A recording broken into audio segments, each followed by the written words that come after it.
Shubha Sandhya, good evening everyone. We are going to start the panel discussions right now.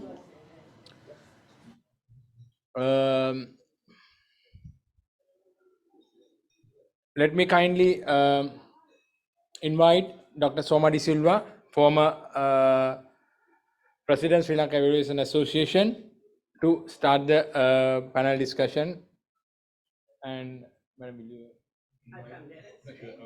Thanks. Yeah. So, we have 4 panelists today, and Dr. Soma De Silva will introduce the panel. Thank you. And I think it might be a very kind gesture if you can move forward. Then we don't have to shout. You can whisper, you know. Yes. Right. So good afternoon, and thank you very much for moving forward. Sorry to have disturbed you, but it helps. It helps. Because then we feel we are talking to people and we can see you and we don't have to project our voice so much. Okay, it has become my forced duty and of course pleasant duty to be moderating this very important panel. I'm pretty impressed by the panelists. I haven't seen them before, but I'm looking forward to learn from them. Never had the opportunity. What to do? Some people are very unfortunate. So, so I will introduce each panelist the way I can at the time she or he speaks, but we are very fortunate, very privileged, I would say, to have Madhu to go first. And I asked her what she's passionate about. She didn't blink an eye. She said, gender equity. What can you be more passionate about? I'm sure all of us have been at some time or the other, if not a personal experience, but at least seen it happening. And we have to ask ourselves whether we are responding to it. Yes. So Ms. Madhu is deputy representative in Sri Lanka, and she has a variety of experiences. She's been in the law field, she has been teaching, she has international experience, she's an international civil servant, she has worked for many UN organizations, and more than anything else, she has had a focus in life, which is to bring about gender equity. Although it is just 2 words, gender equity, it may not mean anything much. But when you think of what exactly it is the difference between a life of harassment, suffering, untold torture, or a normal, happy life. So she's been trying to make that happen. I invite her with a lot of respect and love to share your thoughts, Madhu. Thank you so much. Shall I go over there so it's Please, if you don't mind. Yes. Thank you, Dr. Soma De Silva. That was lovely, and I was happy that you didn't read that introduction. Sometimes listening to it makes you why. So thank you so much once again, although I call you Mallika, Mrs. Samaranayaka, for having me. So I have got a little presentation to run through, mainly because, right, okay. So my, as you know, United Nations Population Fund is an organization that's very critically looking at evaluations. Why am I saying this is, we are 50 years next year in this country. And when we started, if you look at in 1973, what was the maternal mortality rate in this country? And what is the mortality rate, maternal mortality rate today? How far have we come? It is all because of that consciously looking at how do we reduce the deaths that happen during pregnancy. As many of you know, I always say, people say, have more children, have more children. I don't have a problem if somebody wants to have more children, but what I want to say is, every time a mother goes through a pregnancy, there is a chance that you're taking, a risk that you're taking. Most of the time we forget because we haven't zeroed maternal mortality and we haven't really identified when, why it happens. So from several hundreds to 30 to 38, because it has been fluctuating. Dr. Soma knows. So for UNFPA, it's even today, it's a challenge, because if I say 30 women died 2019 or something, that means it's about 90 women. If I say 30 out of 100,000, that means about 90 women in a year. If I divide that out of 25 districts and out of 12, then you won't even get one district experiencing a death. But if I look at all those 90 families who lost a mother, that's a significant one. We cannot say we are happy. So that's one thing. The other one is, we talk about family planning because UNFPA's other main area of work is unmet need for family planning. An unmet need for family planning means that we need to ensure that every person who wants to ensure that they have a child when they want to have a child is fulfilled. But in Sri Lanka, if you look at it, in 1999, our total fertility rate, we achieved 1.9. That was to say, like, you know, we achieved a what do you call, replacement level.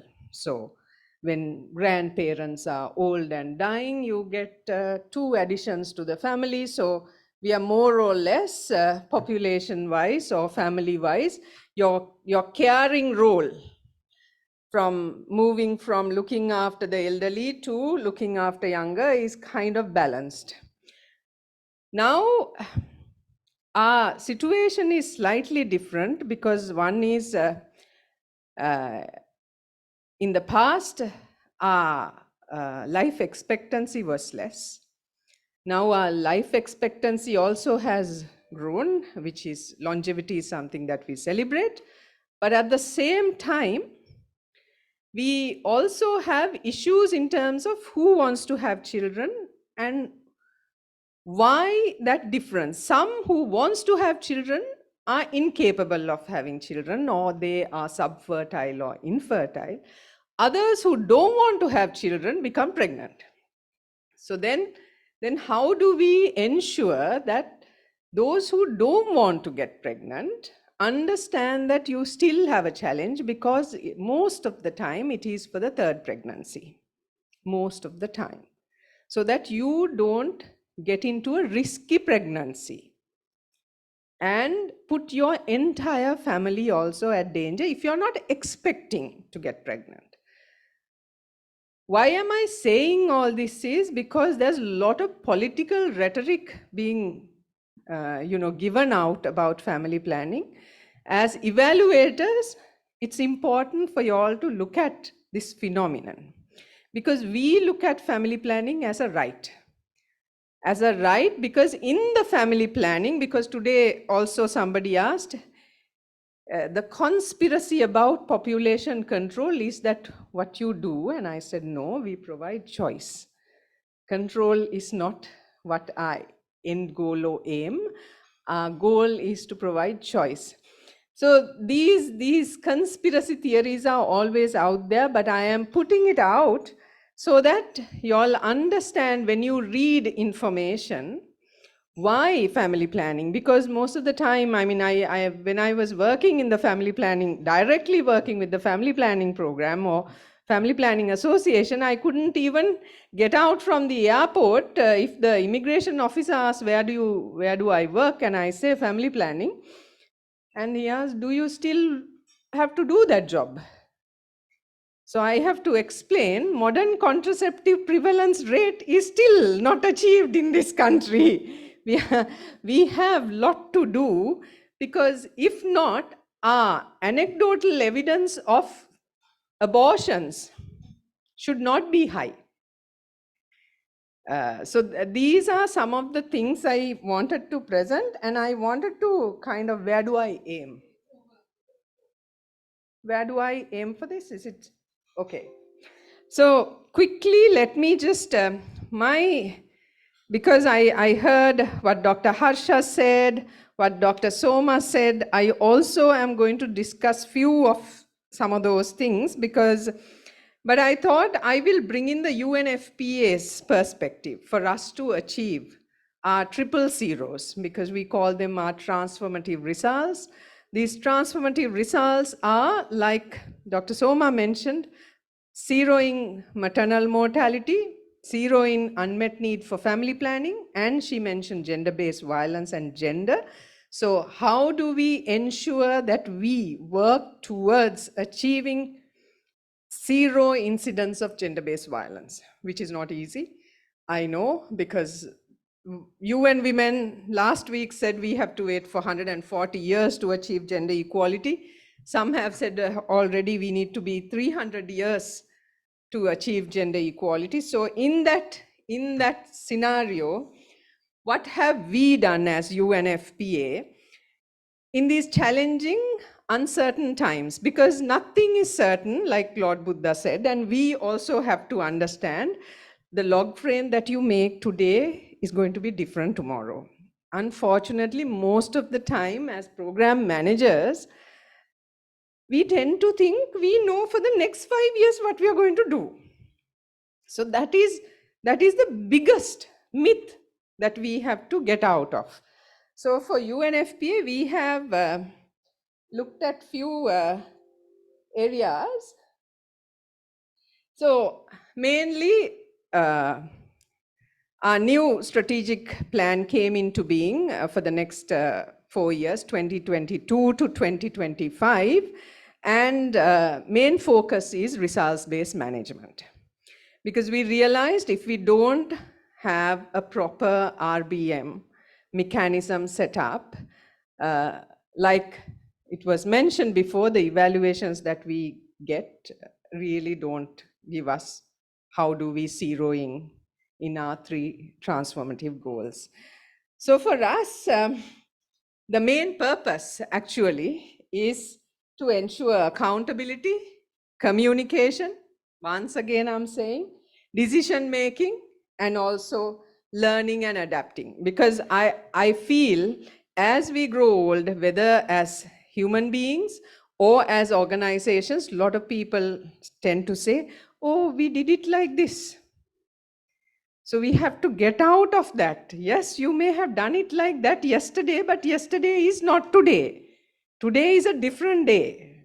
So that understanding we had to build within. What did we do? So in the previous one, I think I said one major thing was compliance is not accountability. We had to tell everyone, just because you say I am compliant, that doesn't mean you are accountable. That's a different story. And then the other one is actually accountability is not in the heart of RBM. Learning is in the heart of RBM. Because it's no point saying I've done everything, it is completed, if you don't want to learn from the mistakes, and also whatever that good that you were able to do, how you are going to replicate if it is still relevant. So while keeping learning in our hearts, in my previous slide I said, so we are looking at how do we bring innovation, how do we bring learn to adapt, how do we bring scenario planning as part of our results-based management structure. And in that process, I don't know how many of you have seen UNFPA's new results-based management plan or RBM principles. So these RBM principles, we call them jellyfish model.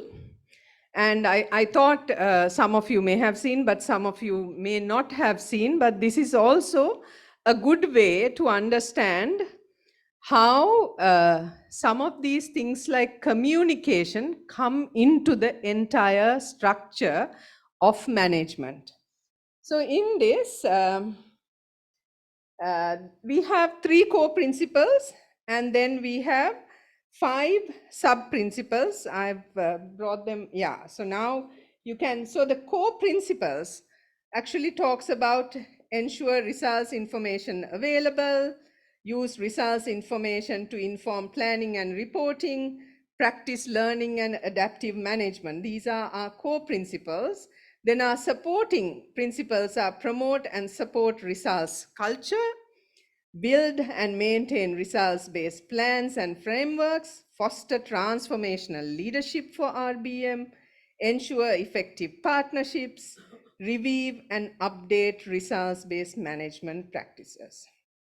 So I have put what we received as a country office also in this process. And so we got our staff to do a self-assessment to say where we are. And our staff did this self-assessment. This is our results-based management self-assessment. We wanted to understand whether, where we are in terms of our country office. And we realized that in certain principles, like in this one, the first one, 2.3, 2.3, the second one, and mainly, you may not, it's not very clear in here. So I'm going to move to the next slide. Yeah, so some of the things that we found out before I show the other one is the people who stayed in the organization for a long time, their idea of giving certain numbers to the whole organization's RBM to people who have joined recently were different.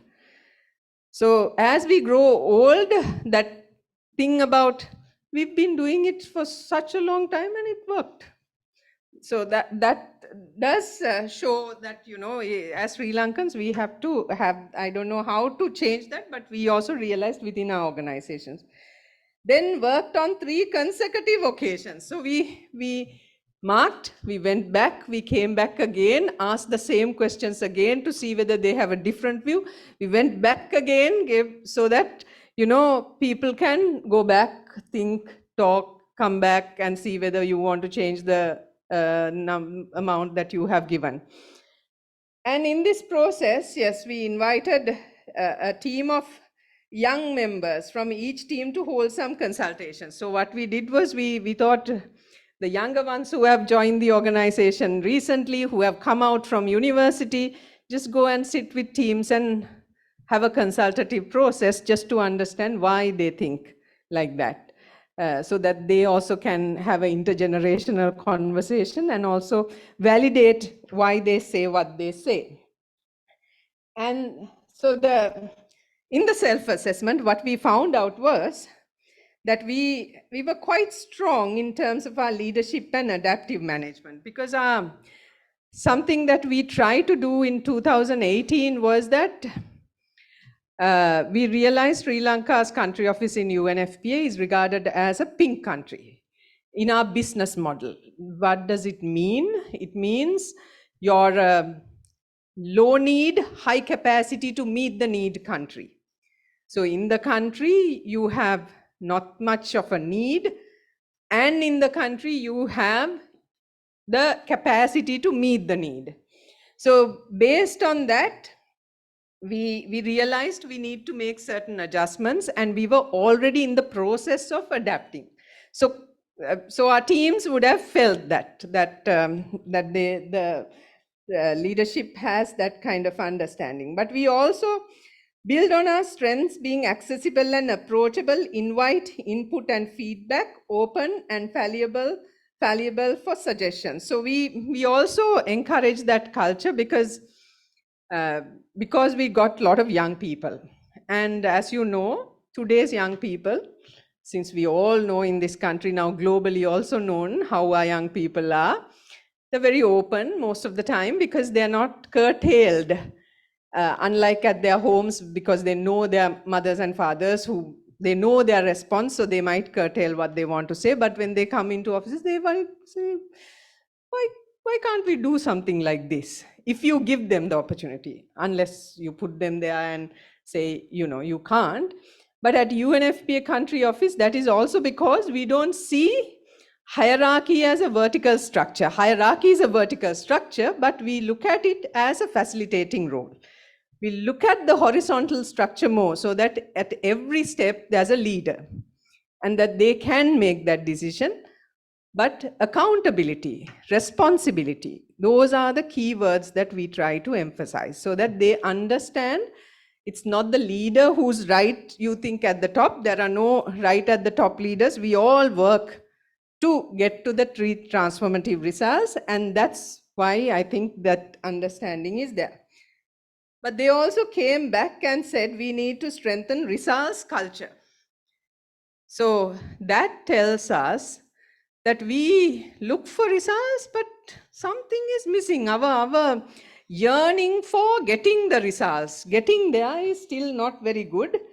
And then an RBM planning, strategic frameworks, and for that, communication for results and effective communications on results, and work clear gaps within the team and among team leaders.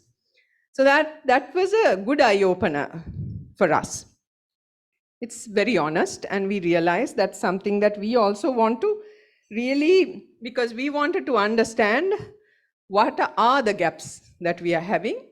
This is our own staff telling, look, we would want to have results, but we don't have the results culture. It's like we are very worried, or we don't want to say the truth.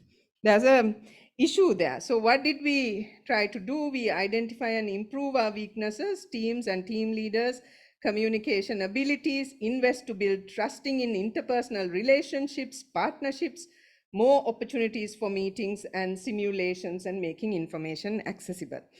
So we've done these parts as part of our results-based management framework, but we also wanted to bring in innovation. What I realized was, I think, although we talk about innovation culture is a difficult thing because we are very risk averse I mean, I don't know whether as humans also, but more so in our own ways. The way we are being brought up tells us, if you know that this is not going to be really successful, don't put money there. So then how can we do something innovative has always given us a little bit of a thing, like how can I justify if I spend $15,000 and that didn't, reap benefits. But knowing that there are many, many ones that we have done thinking that is the best thing to work, which hadn't worked. But that's like we've done, it didn't work out later on when the evaluation happened. But initial stage, if we have doubts, we don't want to go ahead with it. So innovation is another thing that we have embedded in our organization, and also we wanted to recruit people under the tag of innovation to give organization the leadership. So there's a organizational perspective around innovation now. And then the next one is learn to adapt. So I'm showing 3 areas that we have done. Learn to adapt is the other one, because what we realized was, we asked, what are the key things that you need to do to be adaptive? Because that's another major challenge within large organizations to change. We use the word change management, alignments, all these terms, but it is heavily resisted in large organizations or even at home. I mean, you know, change, if it has worked, why should we want to change? So learn to adapt is the other tool or tactic that we have been able to introduce, and we called it, like the previous one, jellyfish, this one is chameleon. I hope everybody understands Sinhalese, so we want everyone to be a katussa. As you go into the area, you should be able to change and adapt and be comfortable about it. That's the other area. So in that process, we now have something called Horizon Scanning Journal Club. So because we tend to always use, Malika also mentioned, we are using old data. Now very recently also, DHS, last DHS was, do you all know when? It was 2016. And we are using it today. And things have changed. But unfortunately, because we haven't done another DHS, we use the 2016 DHS because that's the published data. So we have a huge issue around this, and we cannot have horizon scanning done using that kind of data. But we need to do it with today's data if you want to plan for tomorrow. We can't do it with 2016 data. I mean, even in the best of trend analysis, still it might not give because our environment is changing so rapidly. So that's why we have now come up with a program from Learn to Adapt. We are moving to horizon scanning to give us scenario planning. So that's the next step that we have taken. So moving on. So our new strategic plan allows us to do scenario planning because we have accepted the fact that today's log frame will not be relevant if the scenario changes, and you need to ensure that it needs to be changed. So we give the flexibility at the highest place so that no one needs to be saying, no, we can't make those changes because this is how it was done there and this is our strategic plan. We give that kind of support and understanding across the organization. We have the ability to do scenario planning.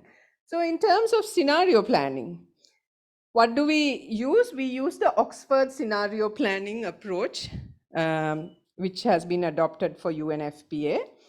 And in this process, we use these are the critical areas: identify driving forces, identify critical uncertainties, develop plausible scenarios, discuss implementations and paths.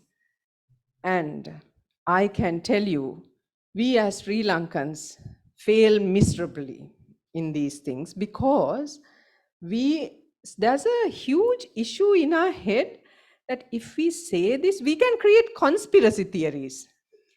But we have a huge issue, our data analysis part. Dr. Soma, I think, we are too scared, way too scared to say that I am seeing a scenario like this coming up. Now for UNFPA, we worked with demographers. So in demography, most of the time we do predict. Now very soon we are going to say 60 is the new 40, then you all can accept 60 is the new 40. Because our demographers are saying that we are aging in that way.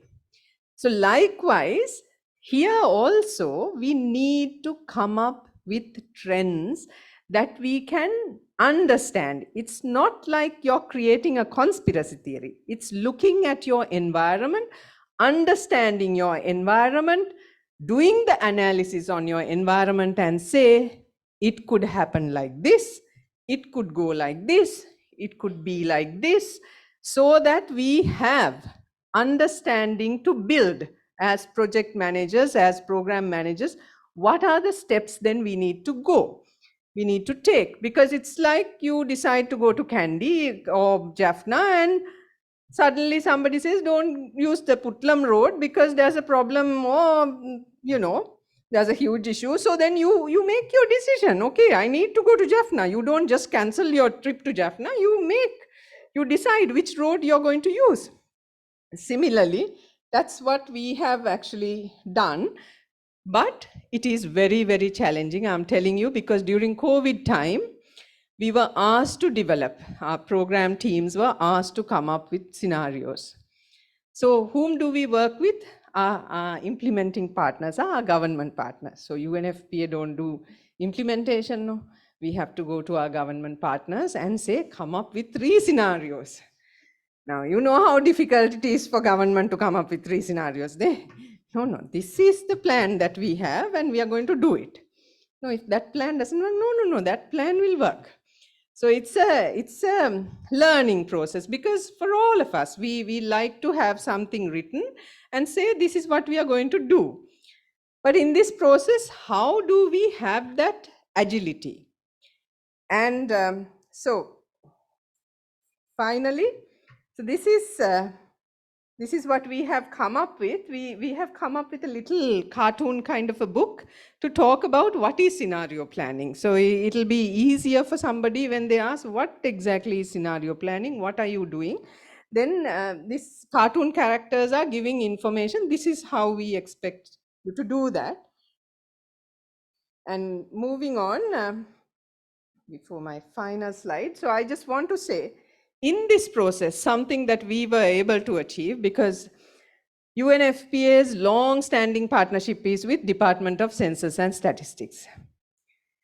And even the moment I say Department of Census and Statistics, there's no excitement from anyone. That's how you see, which is very sad. But we also felt in 2018, when we walked out of the place, I mean, I'm not blaming anyone, but because also just like doctors think that they are the greatest communicators, even statisticians tend to think that they also can communicate so well by developing, you know, little posters and things like that. And my Japanese representative at that time looked at those posters and said, whom do you think who have developed these posters? These are not, you know, do you think that they have, like, then they said, no, we internally designed. This is not looking good. So on the way back, she said, no, we need to help.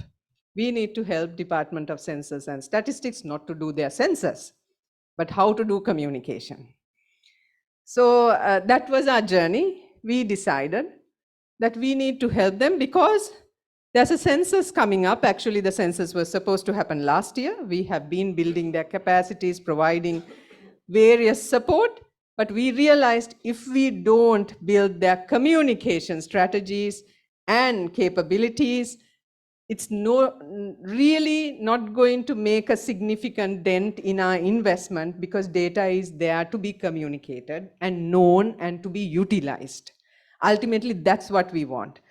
So we embarked on this journey, and I wanted to highlight on that because the communication strategy, now you can log into Department of Census and Statistics and see how different their documentation to what they provide most of the time. Now, a lot of the people, you know, people who come to media use their stats because they are more user-friendly. They talk to ordinary people as well, just like the parliament. I meant to say just like the UK Parliament, because she mentioned that, and I used to work for Westminster City Council, and I still get those, Dr. Soma. I am so happy to see weekly updates coming saying, please attend this meeting.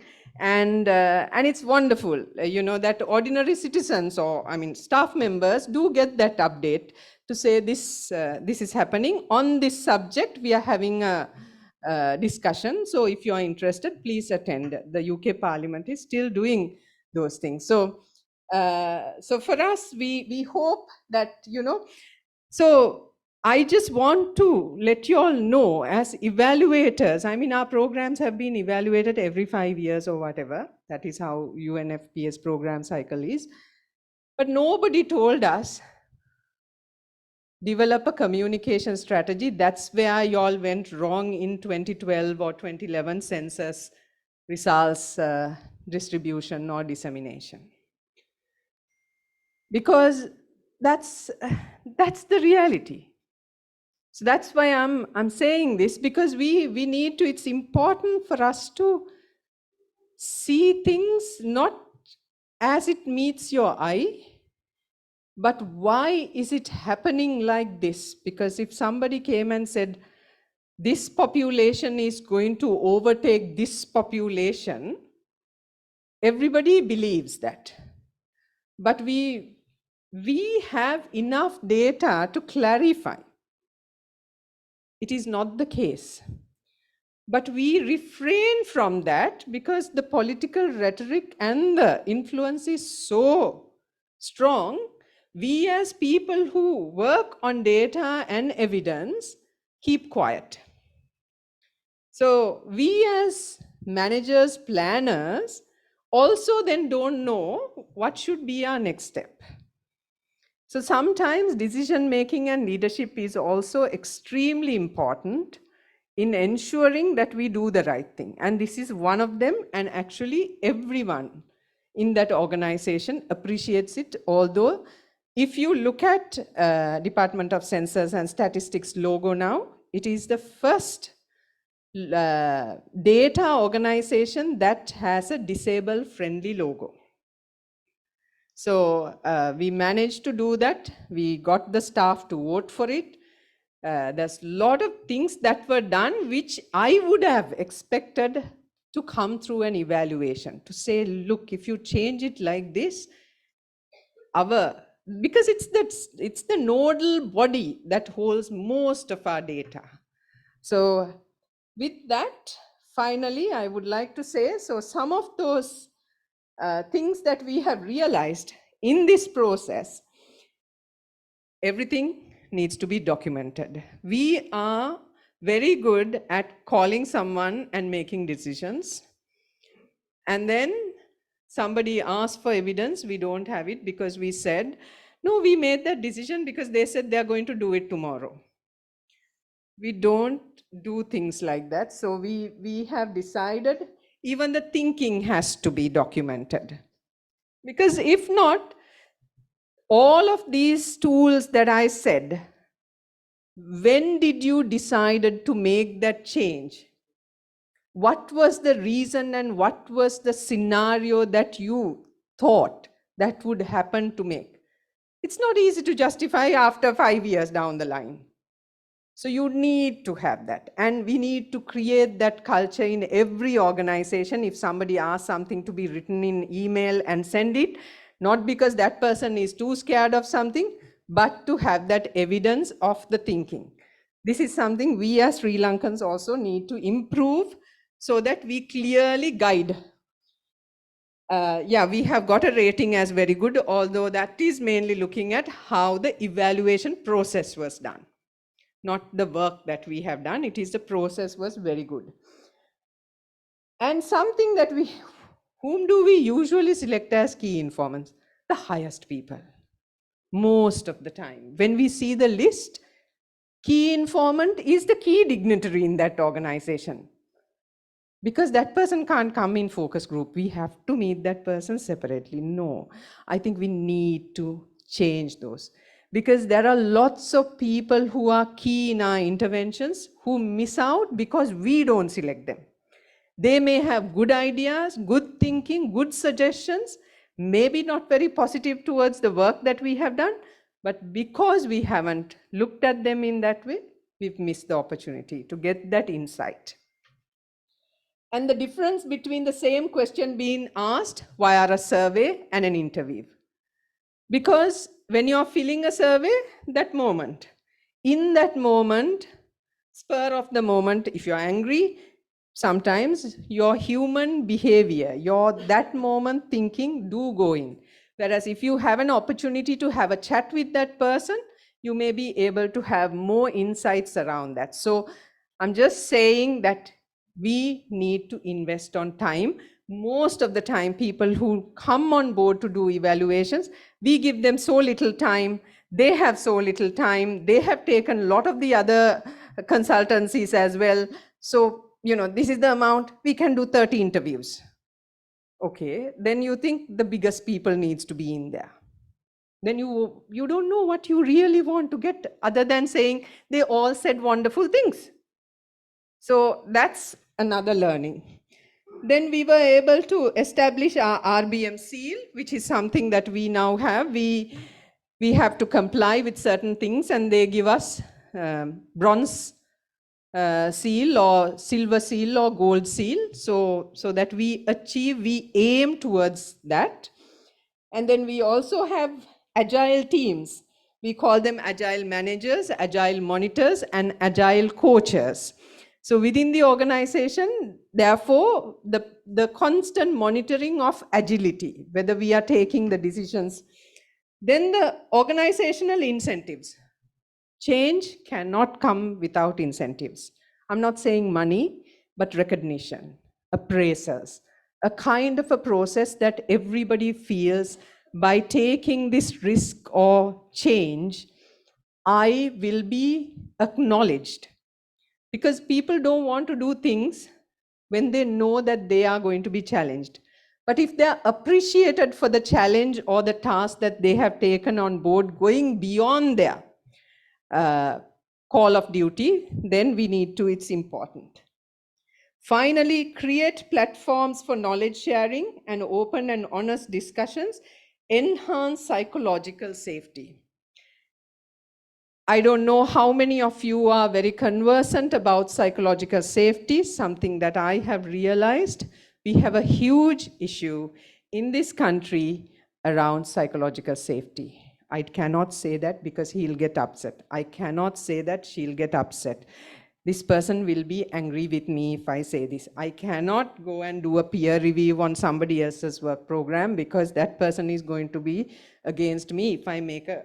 So how can we do an evaluation? How can we do an honest intervention if we have a huge psychological safety issue?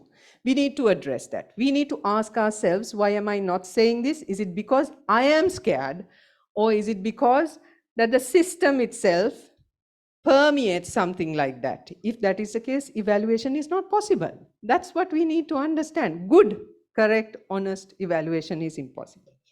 And then finally, the operationalization of RBM should be guided by critical areas of management of the organization, organizational culture, staff behavior, how those behaviors relates to external parties.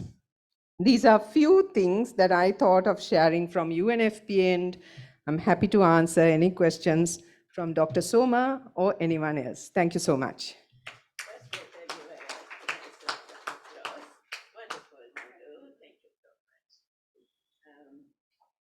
So that was a very illuminating speech, very informative, and also amazingly progressive work done by UNFPA. I thought there was so much to learn from there.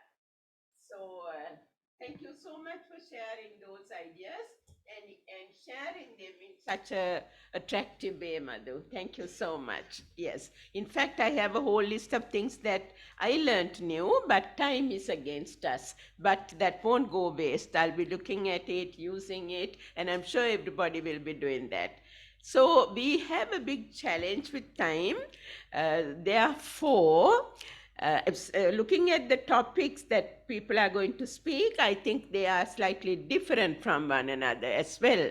Therefore, let's take just a few questions and a few quick responses before moving to the next speaker. So probably about 2 minutes. I know you deserve much more than that. I know you deserve much more than that, but we have to compromise because of the time. So let's open the floor for a minute, for about 2 or 3 questions. Right. Any questions? Yes, please. Based on your findings, as you explained very well, what action have you taken to address them at your level and also at the community level? So at our level, actually, so like I showed you, we have internalized or mainstream now. We are getting there, results-based management, especially looking at our self-assessment. So our plan is every year to do our self-assessment, look at what our staff are giving. Because our own performance. One thing is it's so important for self-awareness. I am telling you, if self-awareness, whether as an organization or as an individual, is not there, it is not possible. So our main effort is to create more self-awareness in our teams, in our staff, as an organization and individually. So that's something that we are working towards. We are happy to share what sort of things we do, if somebody wants to know. Thank you. Like you are giving chance to evaluate one person by the other. For an example, if you take me, I have an idea about evaluating myself in a way. If one of my colleagues can be allowed to evaluate me or claim something, whether that kind of thing also works. Yeah, it does. I have to say I was the first because I do go out from my room and ask people to say about me and what is the perspective, how do they feel, because it's important for you to be vulnerable. If you don't become vulnerable, no one is going to become vulnerable because so I think it's a good way if you all can do, but it needs a lot of psychological safety. But we do take time to do things like that, little things, and also to ask who likes to travel in a suitcase, who likes to travel with a rucksack, just to give you an idea, because we all have our own ways of thinking, and that will come into your program management or project management. Yes. If there are no other burning questions, I think let us move on. Remembering she talked about transformation, she talked about adaptive management, exposing ourselves to review, and I would say even critique, not criticism, but critique. That's learning. Let's move now. Thank you once again very much for that very enlightening, informative, educational presentation. So well made. Right. So now we will invite the second speaker. The only thing is we have to request about 10 minutes maximum, isn't it? So sorry about it. Let us now invite Mr. Ranga Pallevala. Is he online now? Mr. Ranga Pallevala, no? What does that mean? Not online? So should we move on to the next speaker? Right. Okay.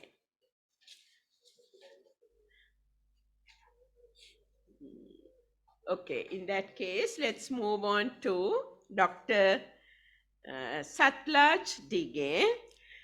Dr. Satlaj has long years, about 15 years of experience in designing and implementing evaluation action research projects. And she has been an evaluator and evaluation researcher, and her interests lie in the areas of evaluation capacity building. So, and she has been working at grassroots level. So she comes with a vast knowledge, but not only knowledge, also experience, and also experience in a very currently critical area, that is developing the capacities of at grassroots level.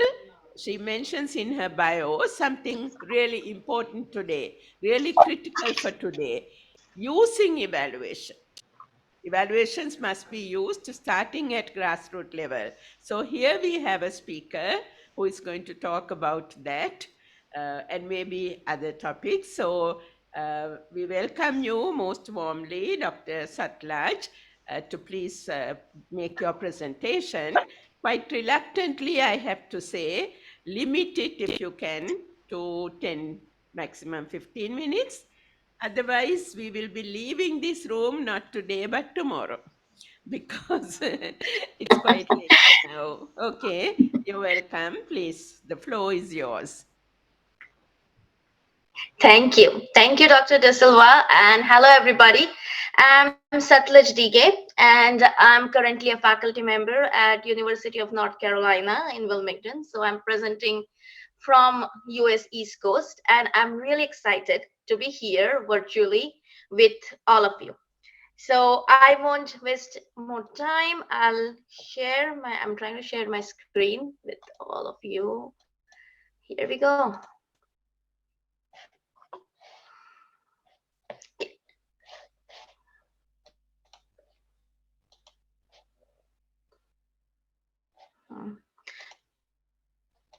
Can you all see my screen?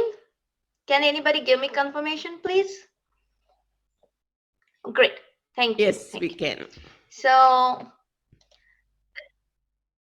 thank you.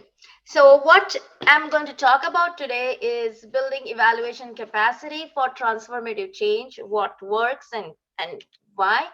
And before we start, I just want to lay the ground and explain the key concept, evaluation capacity and evaluation capacity building.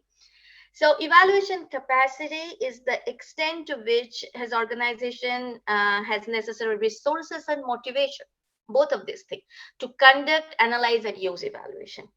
It's a top concept. And evaluation capacity building, on the other hand, is like a flow concept. And in simple terms, how we can describe it is the intentional work to continuously create and sustain organizational processes that make quality evaluation and its users routine. So it's not just ability to do evaluation, but also ability to use evaluation and make it routine part of organizational structures and cultures. And overall, this process of building the system structures is called evaluation capacity building. And before I start before I teach an evaluation and organization learning program here, and I did my PhD in evaluation studies from University of Minnesota. And before joining, I was involved in community health, early childhood health, maternal health projects mainly in India, but also in Laos, Cambodia, and Ethiopia. And what I realized there is that there is extensive evaluation activity at the grassroots. We work with communities, we work with field-based organizations, and they do evaluation a lot. But there's very little evaluation capacity at the grassroots. People working with grassroots organizations don't know what evaluation is, how to design evaluation, how to ask questions, how to collect and analyze data correctly. And international organizations or donors recently have prioritized evaluation. You all know that.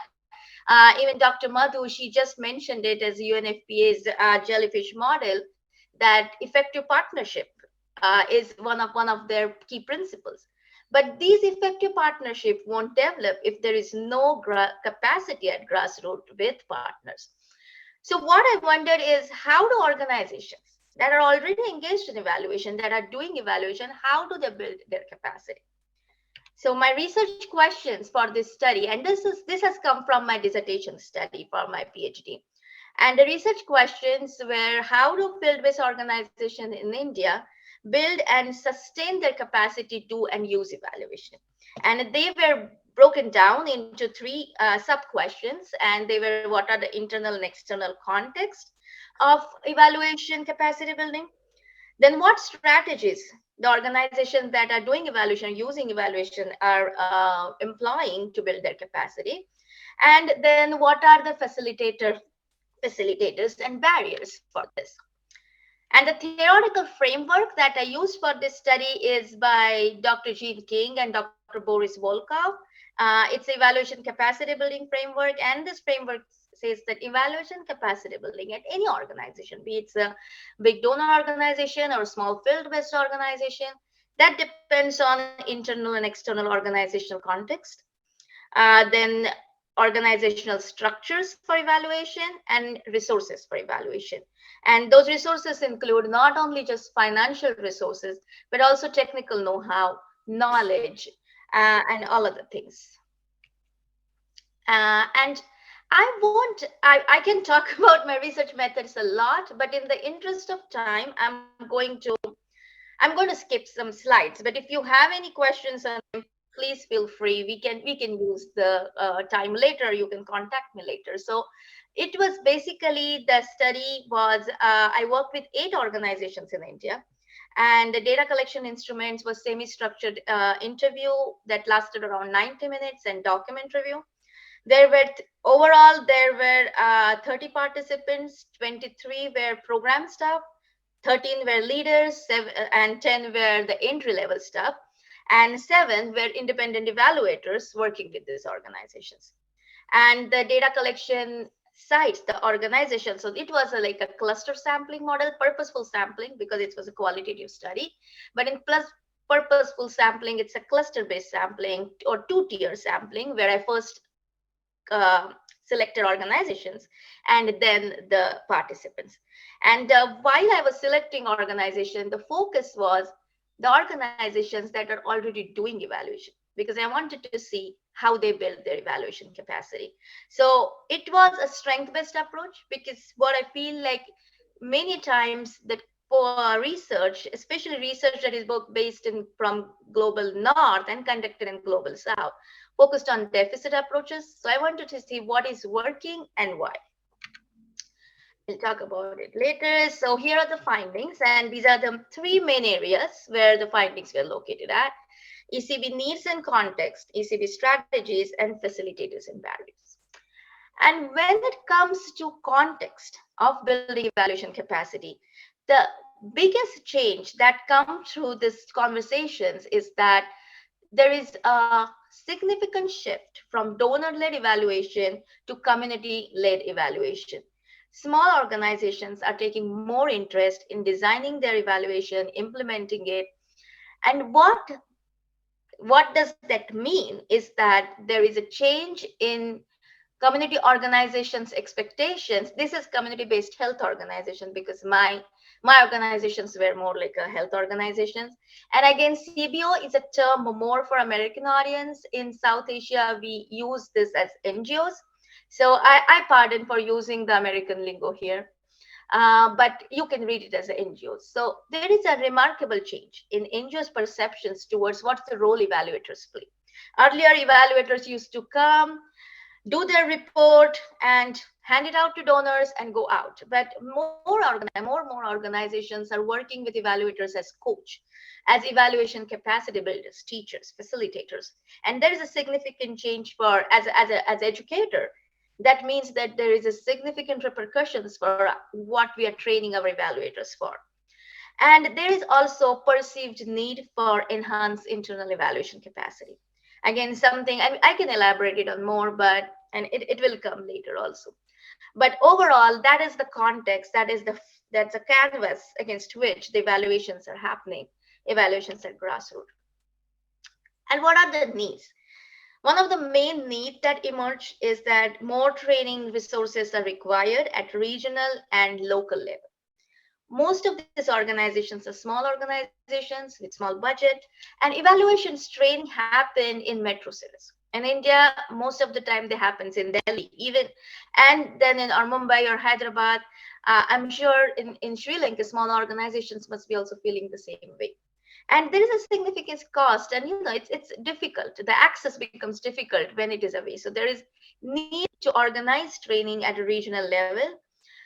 There is need for critical thinking capacities.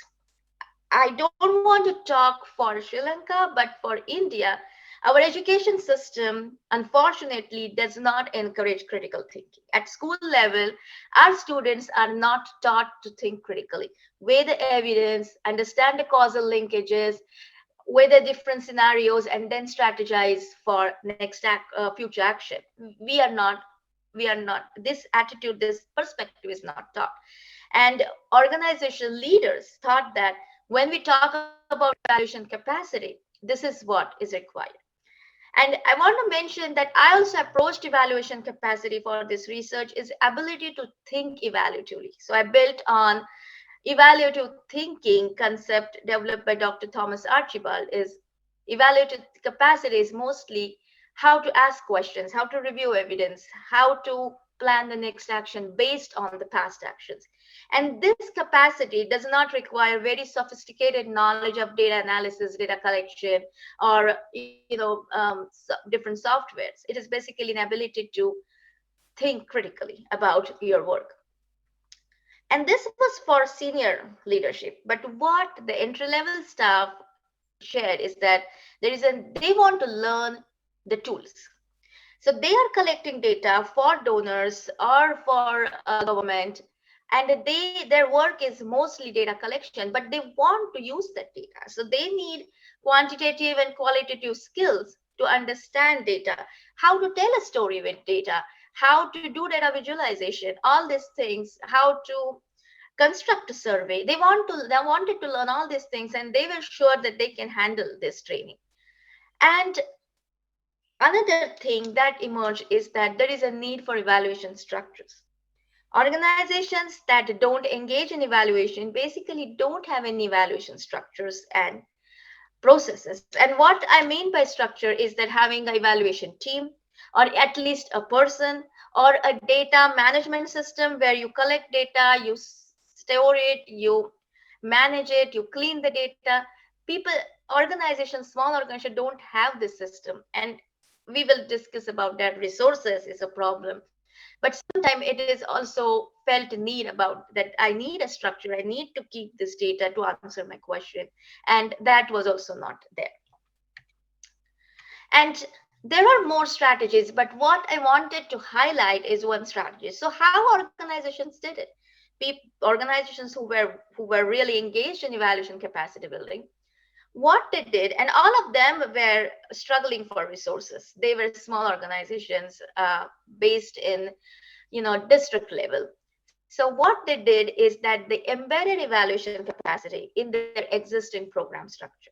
So instead of creating a separate standalone vertical for evaluation capacity building or evaluation, they made it a part of their program budget, their program activities, and program structures. They also linked evaluation with other organizational systems like research or human resources or training, all other, even performance appraisals. They made it a part of organizational system. For example, one organization have in their annual review, they had a critical narrative piece where employees were asked to reflect on what worked and what did not work in their work last year. So it was not a comment on them, and organizations made that clear, but time and space to reflect, which is also, it lacks in our work. We are so busy many of the time that we can't afford to get this reflective breaks. So their organization offer these reflective spaces. Then the organization use existing structures like program meetings, annual reviews, program report to introduced evaluation. It is in the meeting that the senior leaders use this to give feedback on evaluation tools that team developed, or ask questions that, but what does it mean in terms of outcomes? So when employees are listing the activities that program did, the leader would ask, yeah, that's right, but what's the outcome? And that way they nudged people to think evaluative. Just being counting the activities is not enough. You have to think in terms of what are the outcomes. And again, this did not require a lot of resources. It's the attitude, it's the mindset that made the difference. And here's the quote one organization shared is that our reports need information, not just on what activities happened, but also on what did not happen and why. And we want to include what strategies we decided to follow and why. And in our meeting, we received feedback on our report. And when Dr. Madhu was talking, I just realized that's what they were also trying to do, is to document the thinking. Most of the time, we lose that critical thinking piece. We just document what happened. But what happened, why we took that decision, what were the consequences of that decision, that is also important. And they made in the report just a bullet points, not very long narratives, but they made a point to document that. And another innovative strategy some of the organization did is to give program specific evaluation training. So instead of sending their employees to general evaluation training, and they did that too, but they could not send all of them.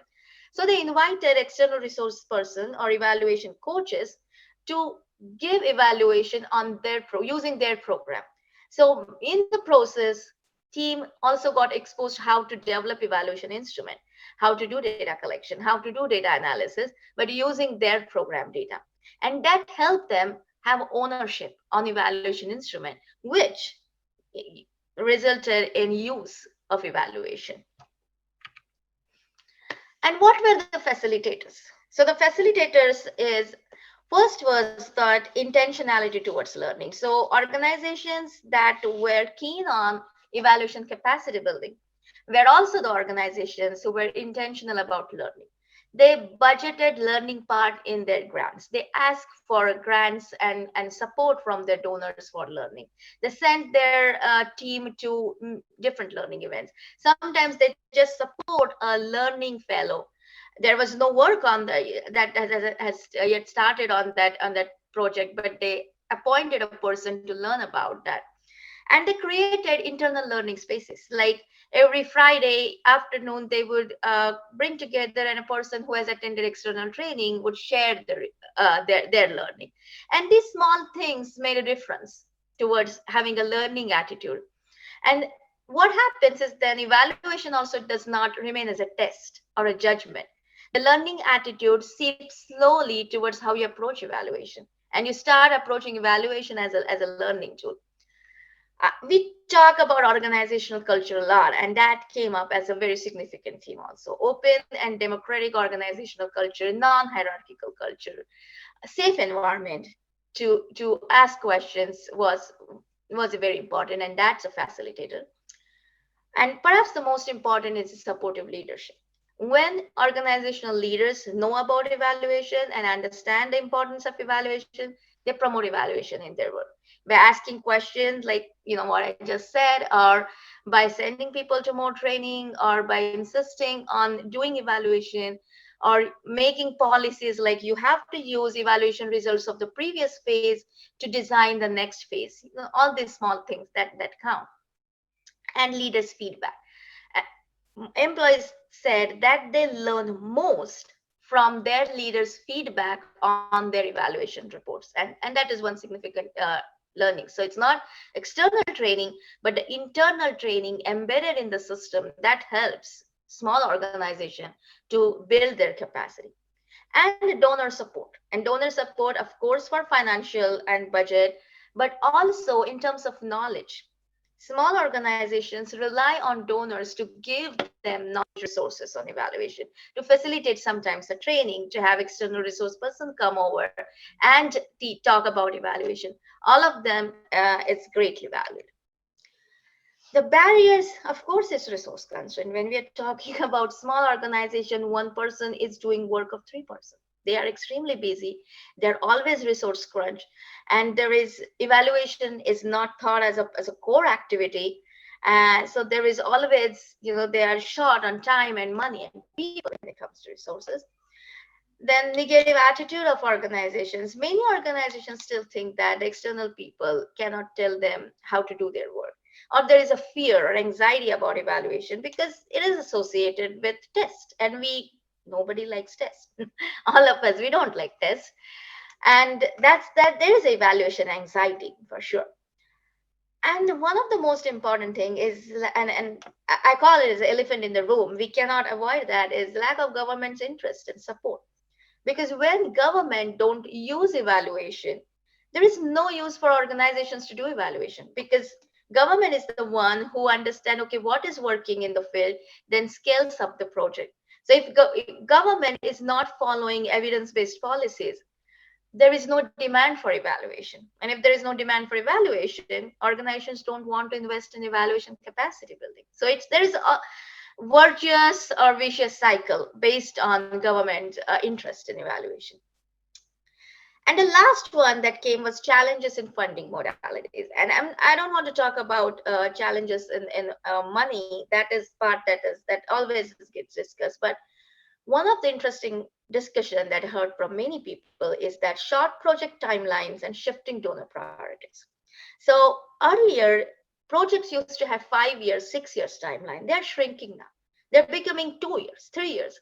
And it is very difficult to design a project, implement it meaningfully, with integrity, and then produce learning from it in the span of 2 years. And even if you manage to do that, funders priority change. And and there are some general learnings that you can apply to the next thematic area.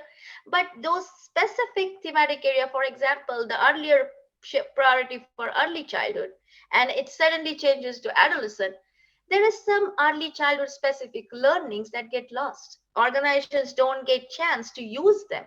And that is certainly a constraint when they want to learn from evaluation. So overall, what are the takeaways? One is that field-based organization need support in education, knowledge, skills, and infrastructure. Creating a non-hierarchical learning culture is the first step towards developing evaluative thinking. And there is a need for decentralized and culturally responsive evaluation capacity building.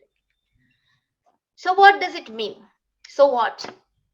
So what for donors is that they can help in evaluation capacity building by providing resources, financial and knowledge and technology. Organizations really need, if they want to build a data system, they need software, they need hardware, and that is where donors can support. Consistent funding priorities that boost learning at the grassroots, that recognizes learning time, learning potentials of thematic area, and uses them. Then development of evaluation resources for small organization, and connecting NGOs with ECB teachers, educators, and facilitators.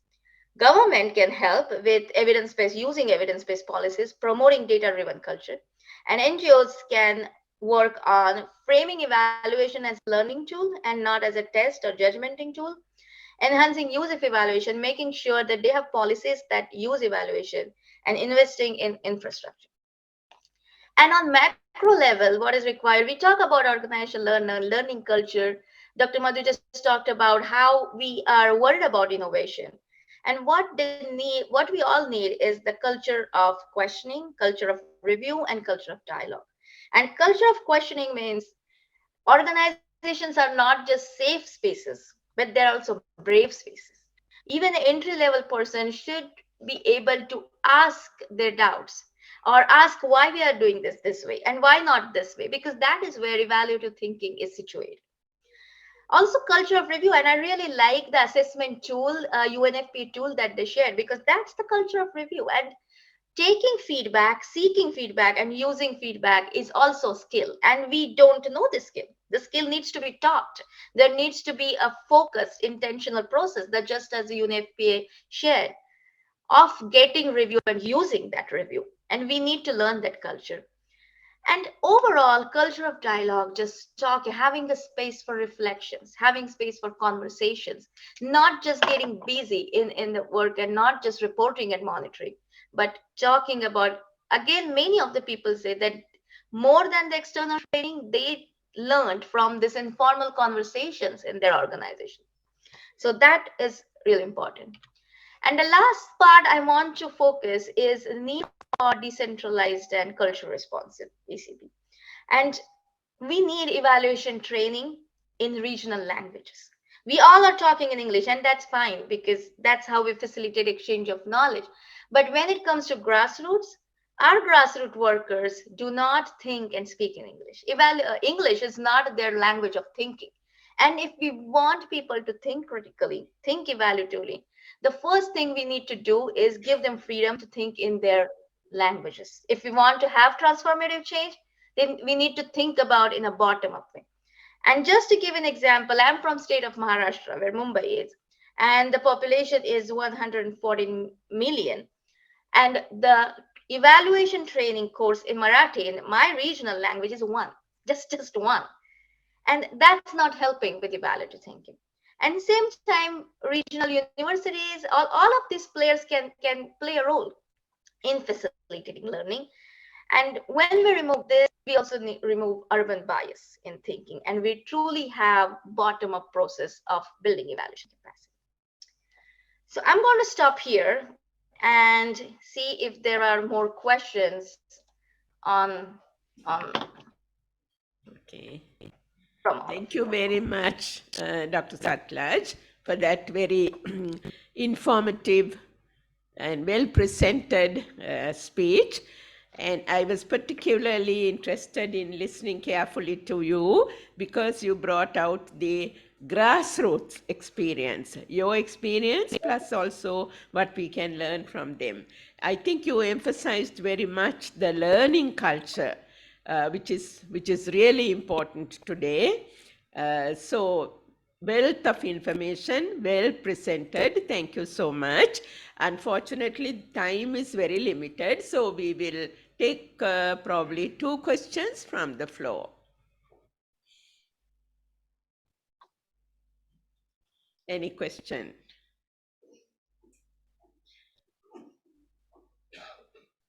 In the absence of any question, I'm sure people are tired also. It's not a reflection on your lecture.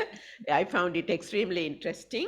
I will ask one question, not a question, but something for knowledge sake. You mentioned, you stressed learning a lot, which is very important. Ultimately, we need to use the evaluation. That is what has got neglected over the years now. If you would like to take just less than a minute or so, what is your experience about trying to make evaluations used, particularly at the grassroots level? Yeah. No, that's a great question. And what enhances use is first, when evaluation reflects stakeholder needs and priorities. Because if evaluation is reflecting what their needs are, what they want to how they want to design a program, how they want to improve a program, if evaluation is not talking about that, it is less likely that it will get used. So if we want our partners, field-based organizations to use evaluation, is that first, it needs to be relevant. Evaluation questions need to be relevant to their needs. And second, I think for use, there needs to be this basic evaluation infrastructure. So that an infrastructure requires some systems and some training. So that there is ability at the grassroots to collect data, to store data, and to use it to create evidence. I think these two are critical for enhancing use of evaluation. Thank you. Thank you so much, Dr. Satlaj. So we have to leave you. Thank you once again. So we will now invite Dr. Prasad Jayasurya. Is he online? All right. Oh, please come. Please come. So Dr. Prasad, I see in his bio, has been a brilliant student. He has won 7 out of 10 gold medals. Wow, that's great.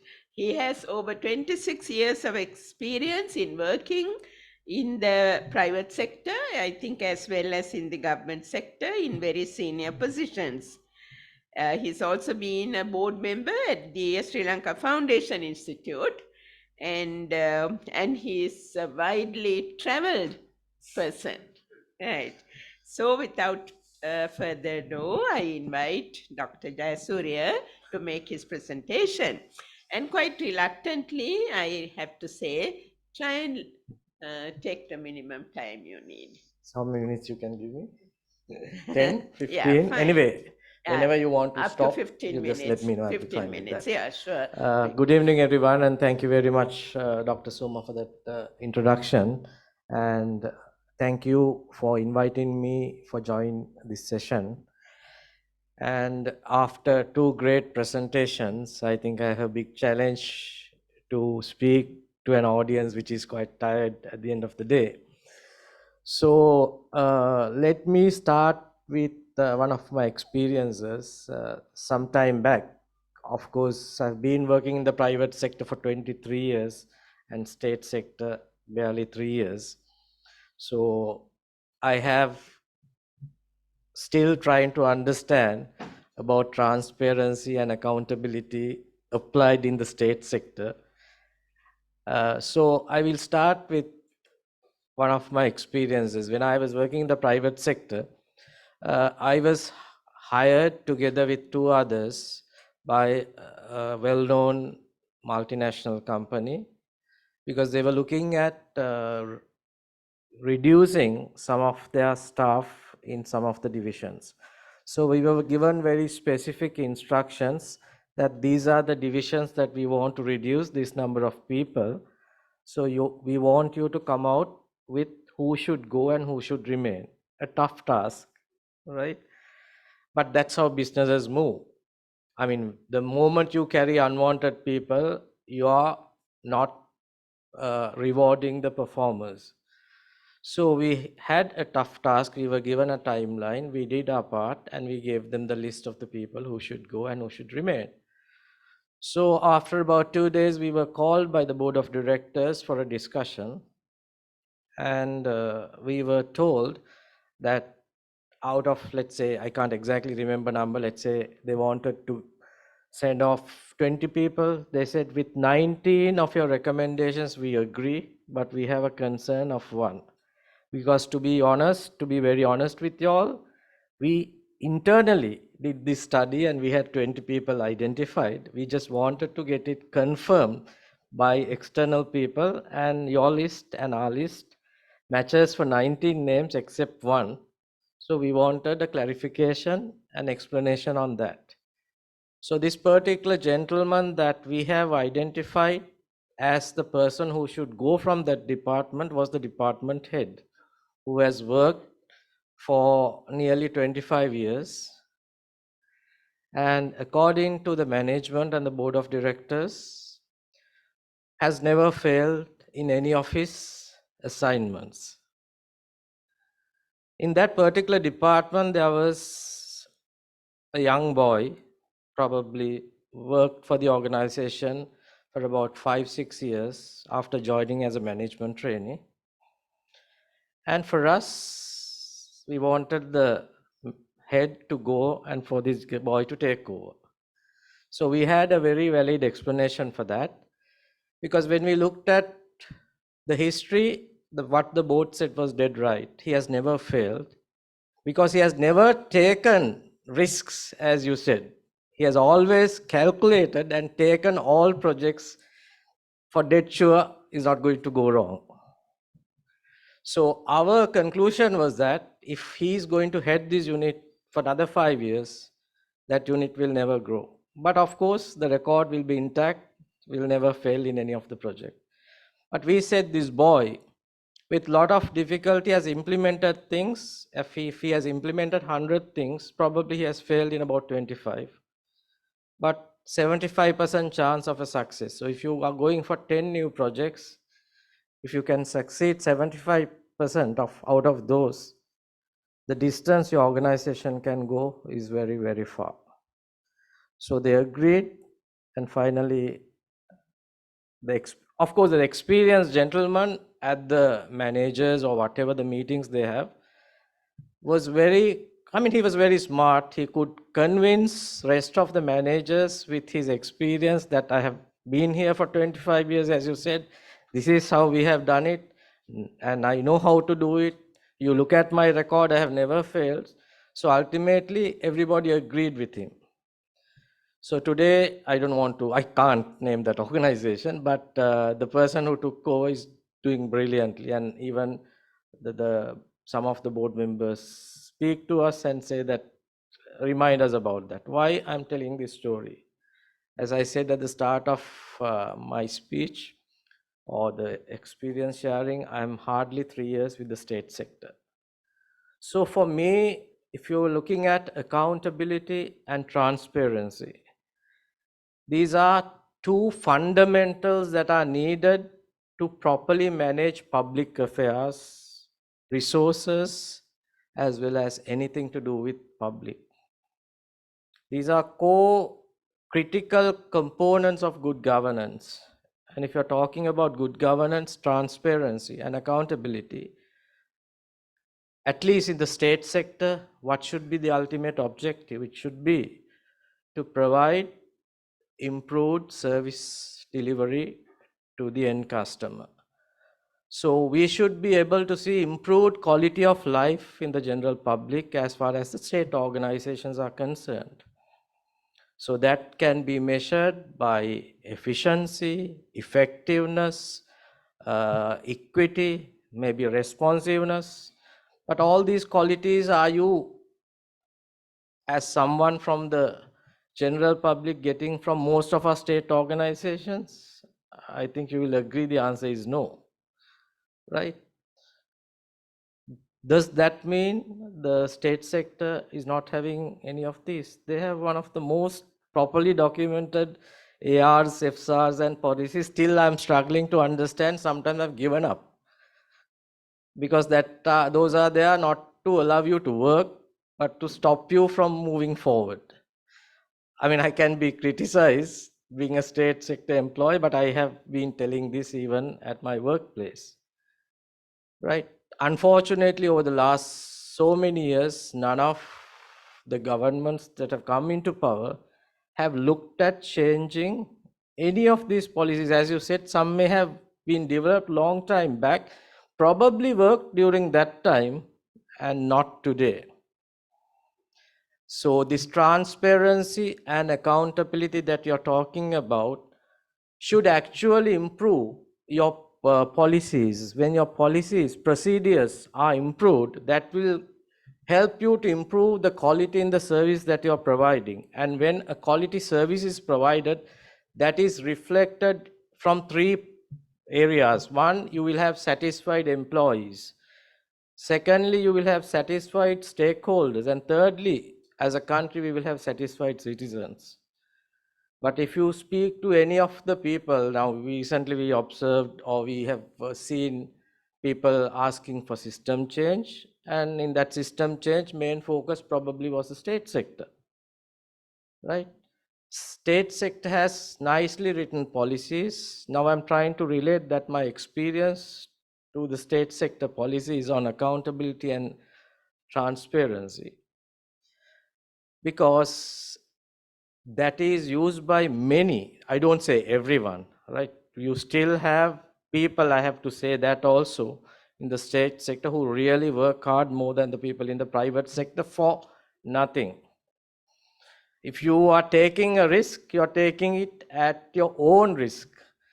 Because even if you take a risk, or if you don't take a risk, at the end of the day, you will be rewarded the same way.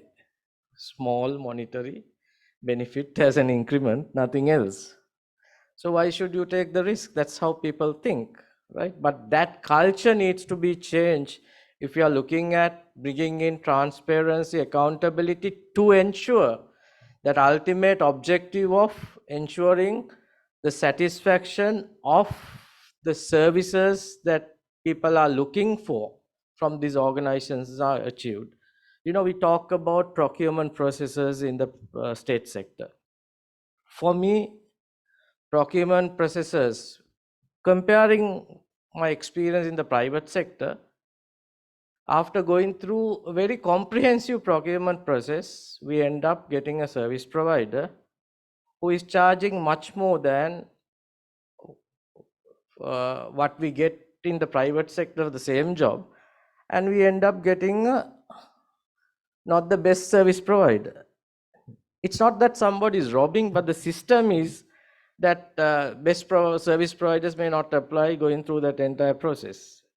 And officers are not held accountable, but you try to cover transparency and accountability through a procurement process. That may have worked for those days when there were hardly one or two service providers, but when you have a choice, you should be able to go for the right one. Again, these are things that may not happen or change overnight. But if you're really looking at ensuring that these things are changed, I think whoever is trying to come into power and has a genuine interest in changing the country should do that.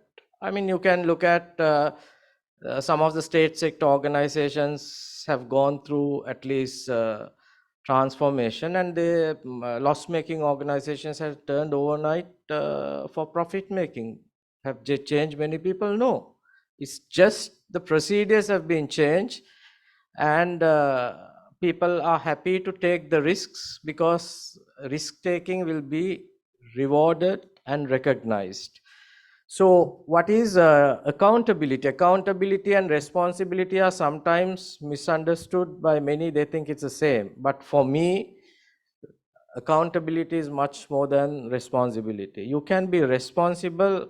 I mean, I'll look at it, okay, you say, I'll do it. You're taking the responsibility. And if you fail also, that's perfectly acceptable because you have taken something, you can give a reason for that.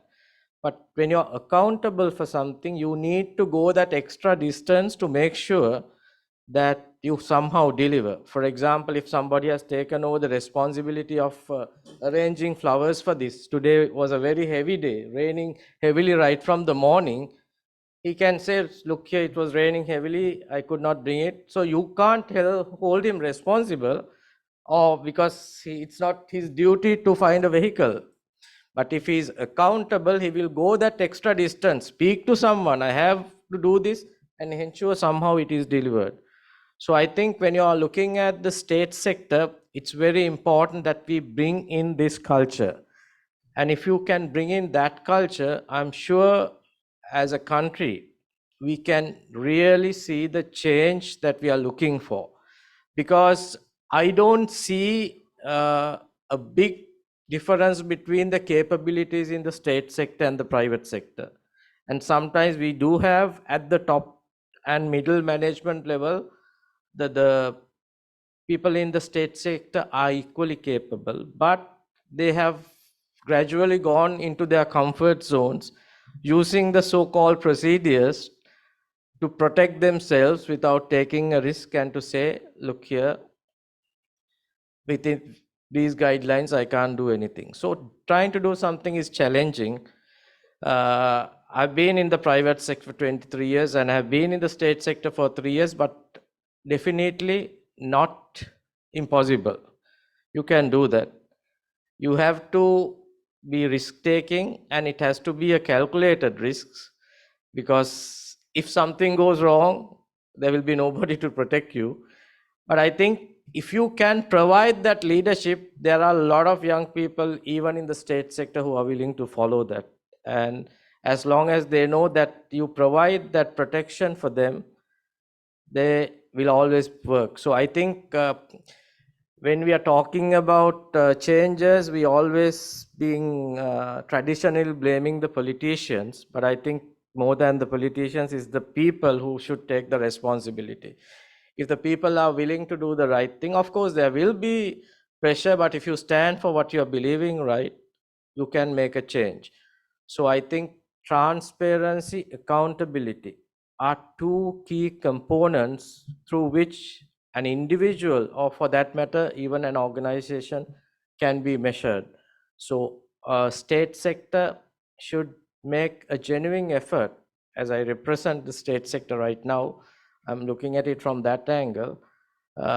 Especially the people heading the organizations, I think their biggest role is to ensure they cover up their subordinates from whatever pressure that is coming from top, and you stand for whatever you are doing right. And look at how best we can work around these existing policies to give more risk-taking ability to the workers. If we can do that, and if the risk-taking people can be recognized and rewarded like what we do in the private sector, I'm sure we are not short of resources in the state sector to make the changes that the country is looking for. If I have more time, or can I conclude? What would you like to do? 3-4 minutes more? Yeah, so I think basically if you look at the sector that I'm coming in, tourism,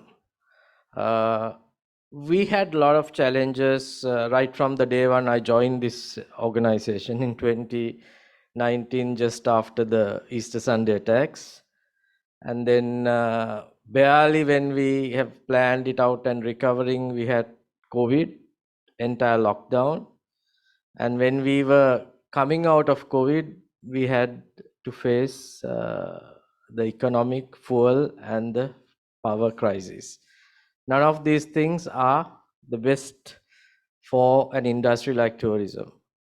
But the most important thing is that during this period, we were able to carry out few things that were based on transparency and accountability.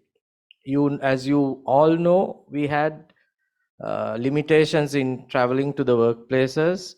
So we were basically asked to bring down only about 1/3 of the people right from the COVID days because we had to provide transport.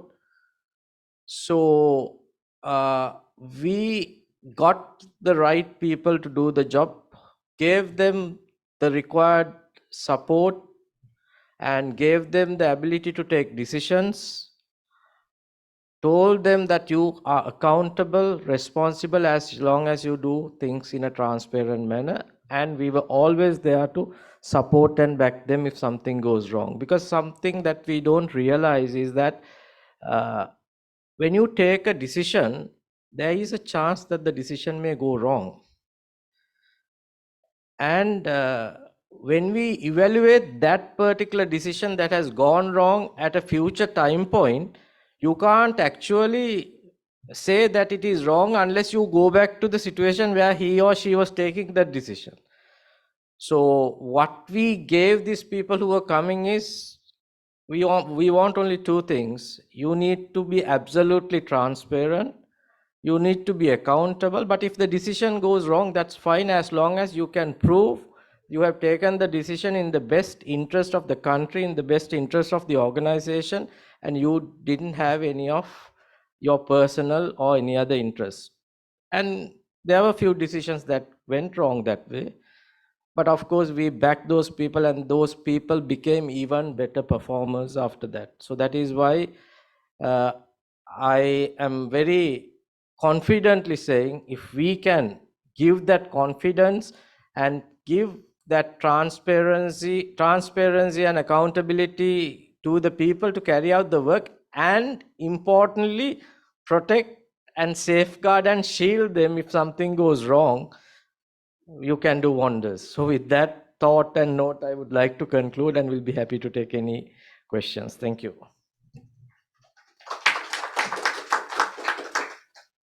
Thank you so much. We brought some new perspectives into this, connecting evaluation to performance, risk-taking, rewarding, and I think the very important but often wrongly understood concept of success and failure. So thank you for doing those. So I'm going to ask for your forgiveness to move on to our speaker who didn't join then but has joined now. So we will listen to him, and we will also request him to please speak for 10 minutes, and then we'll see whether we can take a question or two. So, Dr. All right, okay. So, Dr. Anga Pallewala, he's working at the Climate Finance Access Hub of the Commonwealth Secretariat. So he's also developed, he has also worked as Commonwealth National Climate Finance Advisor for Belize, and he has developed certain instruments for the government of Belize.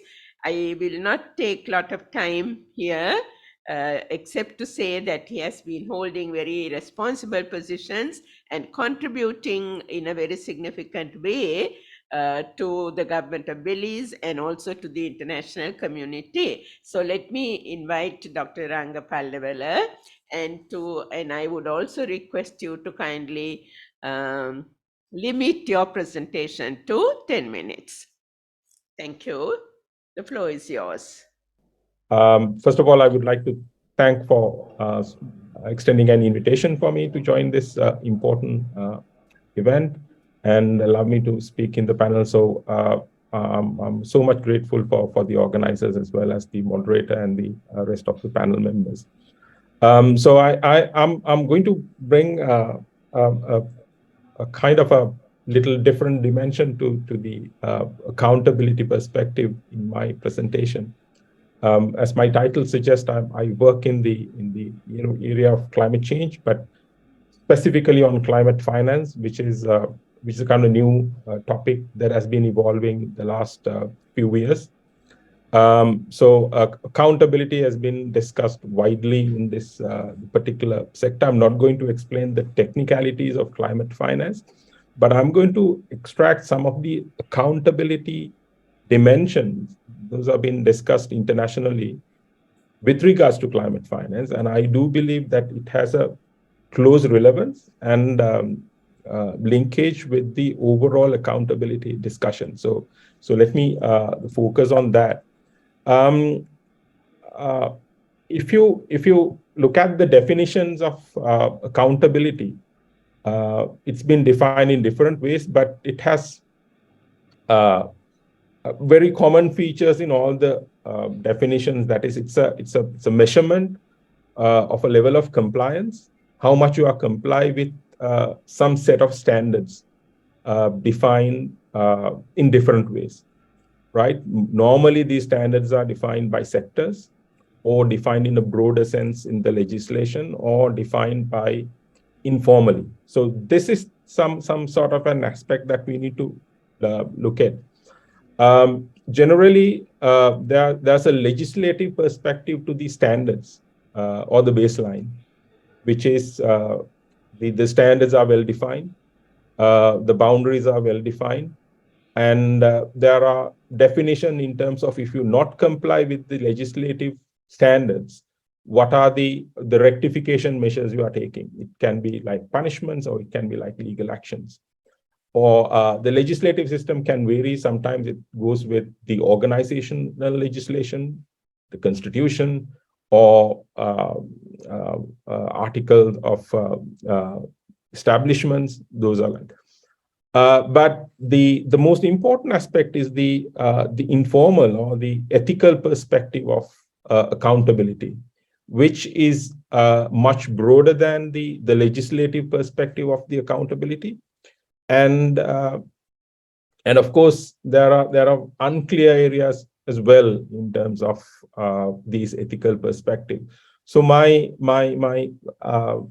effort here is basically to see the different aspects of the formal as well as informal perspective and its linkages, and how the evaluation processes can help to expand the boundaries of accountability and make it like more inclusive and more participatory. And the multi-stakeholder engagement is coming in.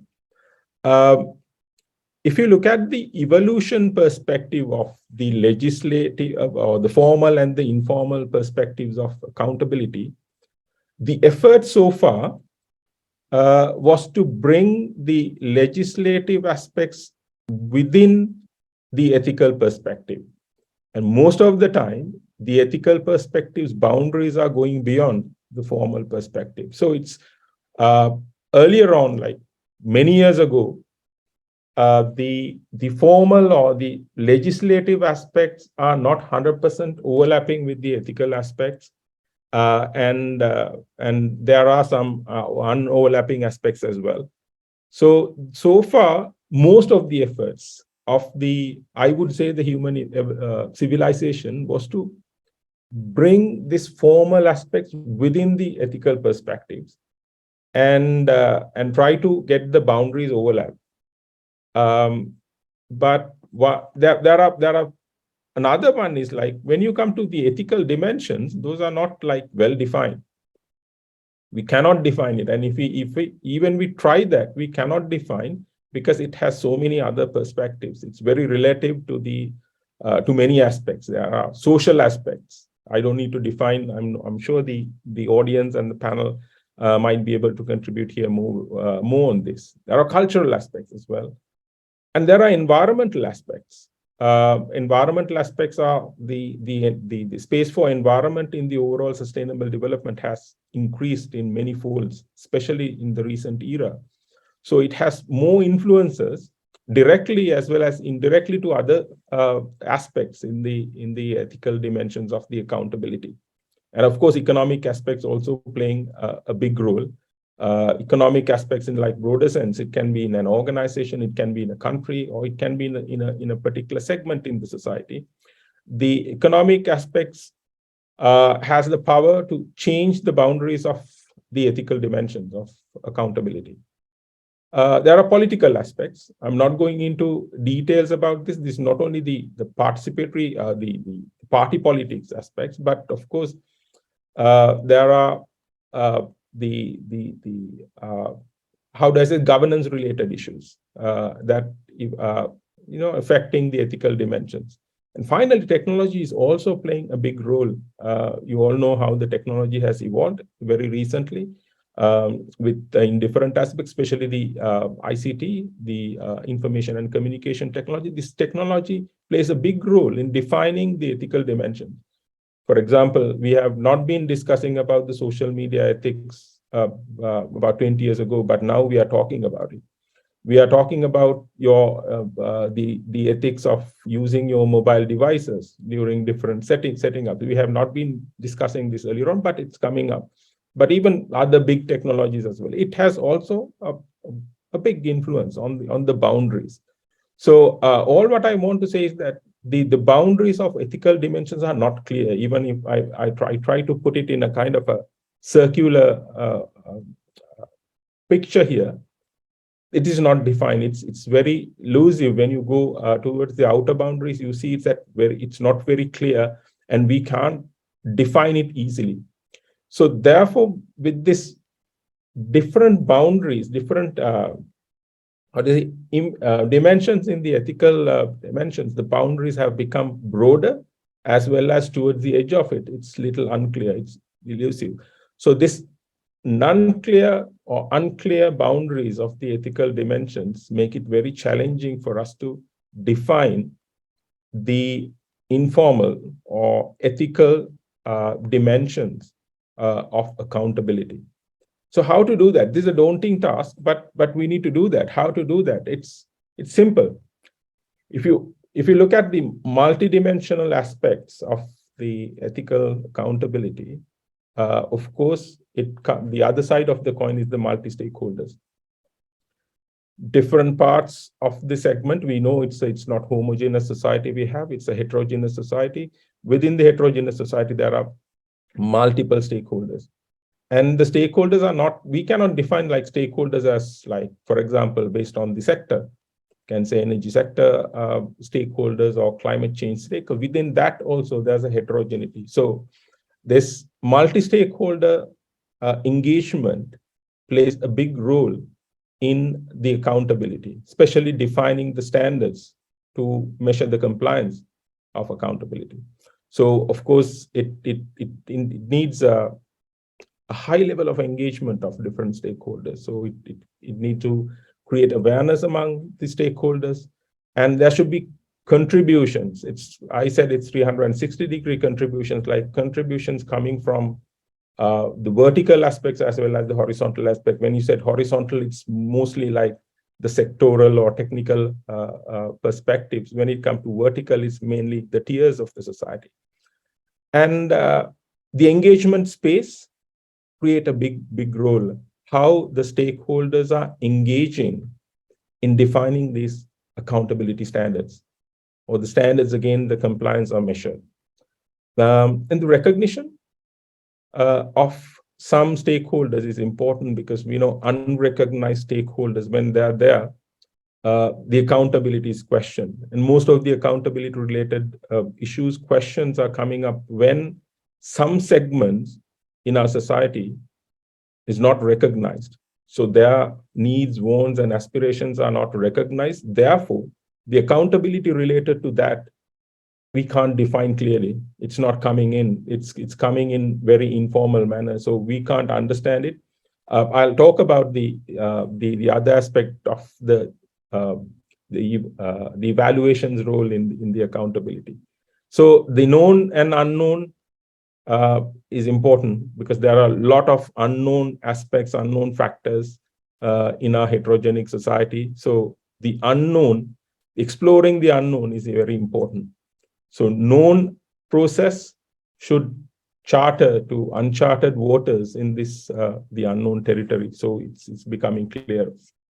And how the accountability measures, and if you look at most of the accountability related discourse within the world, it's mostly like we try to bring the formal aspects of the accountability into the informal space, so that it's within. So you identify some of the aspects, and our process is basically to expand the formal the space. So I'm trying to define in my pictorial depiction the formal aspects. I'm looking at this bright blue color. So we try to stretch the boundaries of this formal accountability towards the boundaries of informal or the ethical perspective. So we cover as much as possible the ethical or the unknown aspects within the formal or the legislative perspective. So people are bounded by some of the rules and regulations, so they are accountable, and we can measure and we can challenge them in the formal processes. But what has happened is the expansion of boundaries of this informal or ethical perspectives in the accountability is expanding. It's never-ending process. And the rate at which it's expanding, we can't be in par with the formal processes. We can't change our formal dimensions, formal definitions of accountability at the rate that evolved, because our evolution is so fast. We know that the social processes are changing very highly. So that's the perspective that I want to view. So the evaluation process is that to look at the both perspective. It's like what are the factors that we need to consider in terms of this ethical perspective of accountability, and how do you consider that in a process of overall accountability process? We cannot 100% overlap the ethical perspective with the legislative or the formal perspectives. So we need to understand that, and we need to recognize that. And the evaluation processes are important, that you understand these aspects, and through evaluation, we point out the formal aspects of this, but we need to consider these aspects. And of course, it's engaged like the participation of stakeholders. So I'll stop there. I would like to take up any questions if there are. So thank you very much for the opportunity given.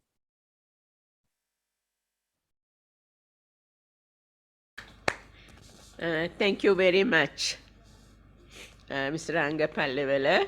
It was short, but certainly you brought in a dimension which is not generally or often talked about the how one looks at accountability within the perspective of evaluation. And you referred to formal and informal aspects of it, the ethical aspects and even measurement of accountability, and spoke about the engagement. So first of all, thank you for keeping it brief, but still comprehensive, and bringing up these issues which are not often spoken about. Let's open the floor for any questions. I know everyone is very tired, so but if you do have any questions, one question or so, please, this time. Any questions? Mrs. Malika Samranaik. Do you have any questions? Well, this is not a reflection on your lecture, because I think someone was speaking about psychological. I think Mrs. Madhu was Madhu was talking about, what did she say? Psychological threat. Huh? Safety. Yes. Yes. So people's brains are now protecting their psychological safety by not allowing them to say things that might not be quite okay. Then for me, this is all quite new and very enlightening. So I don't think I have I have a background enough to answer a question. So let me thank you. Thank you very much for coming in and presenting despite the technical glitches that we had. So shall we stop there? Yeah, okay. So then let me thank everybody for listening so patiently and participating in the whole event. Each one of these events is a step forward towards a journey where we can bring about changes in the lives of people. You have contributed to that change. You have taken several steps in that journey, and then I like to thank Dr. Malika Samaranayaka for organizing this. I can only imagine what it takes to organize something like this, despite all the things she must be having to do. And also to thank everybody who helped with the technical aspects. So thank you very much. Yeah.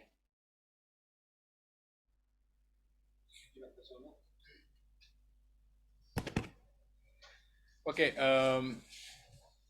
Let me thank all the participants. We had a long day starting from workshops, keynote speakers, then the panels. So thank you very much for being with us today. And I take this opportunity to thank our panelists.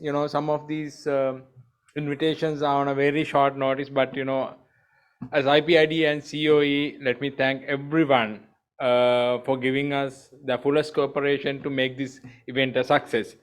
First, I would like to thank Ms. Madhu Disanayake, Assistant Representative, UNFPA Sri Lanka, Mr. Anga Pannavala, Commonwealth National Climate Finance Advisor, and Ms. Dr. Sachlaj for making her presentation, and finally, Dr. Prasad Jayasuriya, Director Tourism Planning and Development.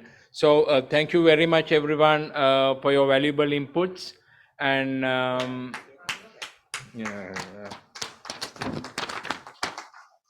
let me also thank the hotel management for supporting us to hold this event. So thank you the hotel management team. And I would like to thank our IT team who was handling not only in Sri Lanka but globally, or they have managed this operation. Thank you very much.